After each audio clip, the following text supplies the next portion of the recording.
Viewers আসসালামু আলাইকুম, সবাইকে আমার চ্যানেলের পক্ষ থেকে স্বাগত জানাচ্ছি। করোনা পরিস্থিতির কারণে গত 17 মার্চ থেকে দেশের সকল শিক্ষা প্রতিষ্ঠান বন্ধ।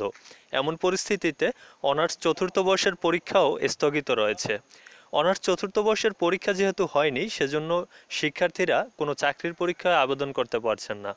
এমন পরিস্থিতিতে আজকের ভিডিওতে অনার্স চতুর্থ বর্ষের পরীক্ষার্থীদের জন্য গুরুত্বপূর্ণ কিছু তথ্য আপনাদেরকে জানাবো। তার আগে একটু অনুরোধ, আপনি যদি আমার চ্যানেলের নতুন দর্শক হয়ে থাকেন তাহলে চ্যানেলটি সাবস্ক্রাইব করুন, এবং ইতিমধ্যে চ্যানেলটি সাবস্ক্রাইব করে থাকলে অসংখ্য ধন্যবাদ। জাহাঙ্গীরনগর বিশ্ববিদ্যালয়ের অনার্স চতুর্থ বর্ষের শিক্ষার্থীদের উদ্দেশ্যে একটি গুরুত্বপূর্ণ খবর প্রকাশিত হয়েছে দৈনিক শিক্ষার ওয়েবসাইটে। খবরটির শিরোনাম, অটোপাসের সিদ্ধান্ত থেকে সরে এলো জাবি। বিস্তারিত দেখুন। অটোপাসের বিতর্কিত সিদ্ধান্ত থেকে সরে এসে স্নাতক চূড়ান্ত বর্ষের পরীক্ষায় নতুন নিয়মে চূড়ান্ত করেছে জাহাঙ্গীরনগর বিশ্ববিদ্যালয় সিন্ডিকেট। নতুন নিয়ম অনুযায়ী 50% শ্রেণী মূল্যায়ন এবং 50% চূড়ান্ত পরীক্ষার মাধ্যমে মূল্যায়নের সিদ্ধান্ত নেওয়া হয়েছে। নতুন নিয়মে 17 ডিসেম্বরের মধ্যে স্নাতক চূড়ান্ত বর্ষের পরীক্ষার রুটিন ঘোষণা করতে বিভাগগুলোকে নির্দেশ দেওয়া হয়েছে।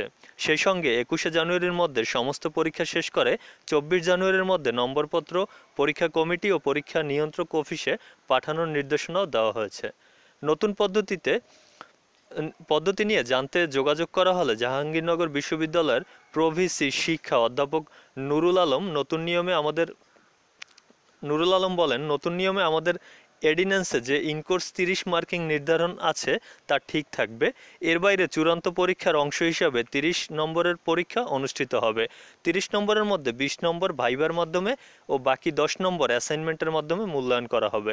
ইনকোর্সের 30 নম্বর ও চূড়ান্ত পরীক্ষার 30 নম্বরকে মোট করে 100 নম্বরে কনভার্ট করা হবে। এর ফলে ইনকোর্স মার্ক থাকবে 50%, যার মধ্যে 16.5% উপস্থিতি মার্ক। চূড়ান্ত পরীক্ষায় অনুষ্ঠিত হবে 50% মার্কিং এর উপরে, তার মধ্যে 33% নাম্বার ভাইবা এবং 17% নাম্বার অ্যাসাইনমেন্টের জন্য নির্ধারিত থাকছে।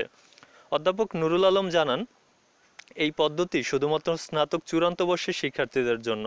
আমরা শুধুমাত্র বিসিএস না, তাদের দীর্ঘদিন ধরে আটকে থাকাকে আমলে নিয়ে এই সিদ্ধান্ত নিয়েছি। স্নাতক চূড়ান্ত পর্বের পরীক্ষার পর মাস্টার্স পর্বের পরীক্ষার কথা ভাবা হবে বলে জানান অধ্যাপক নুরুল আলম। এদিকে গত 5 ডিসেম্বর অনলাইনে অনুষ্ঠিত একাডেমিক কাউন্সিলে শ্রেণী মূল্যায়নের 30 নম্বর বাইরে 20 নম্বরের ভাইবা ও বাকি 50% বিগত বর্ষের রেজাল্ট থেকে গড় করে স্নাতক চূড়ান্ত বর্ষের ফলাফল ঘোষণার প্রস্তাবনা আসে। এভাবে গড় পাস বা অটোপাসের সিদ্ধান্ত গণমাধ্যমে প্রকাশিত হলে সমালোচনার ঝড় ওঠে। পরে সিন্ডিকেট ডেকে বিশ্ববিদ্যালয় প্রশাসন নতুন নিয়ম অনুমোদন করে। সিন্ডিকেট সভা থেকে প্রকাশিত পরিশিষ্টে পূর্বের সিদ্ধান্তকে অটোপাস সমতুল্য আখ্যা দিয়ে নতুন নিয়ম অনুমোদন দেওয়া হয়। এদিকে 8 ডিসেম্বরের জরুরি সিন্ডিকেট সভার পর চূড়ান্ত পরীক্ষার 30 নম্বরকে 70-এ মূল্যায়নের যে গুজব সামাজিক যোগাযোগ মাধ্যমে ছড়িয়ে পড়েছে তা নাকচ করে দিয়েছেন বিশ্ববিদ্যালয়ের একাধিক সিন্ডিকেট সদস্য ও পরীক্ষা নিয়ন্ত্রক।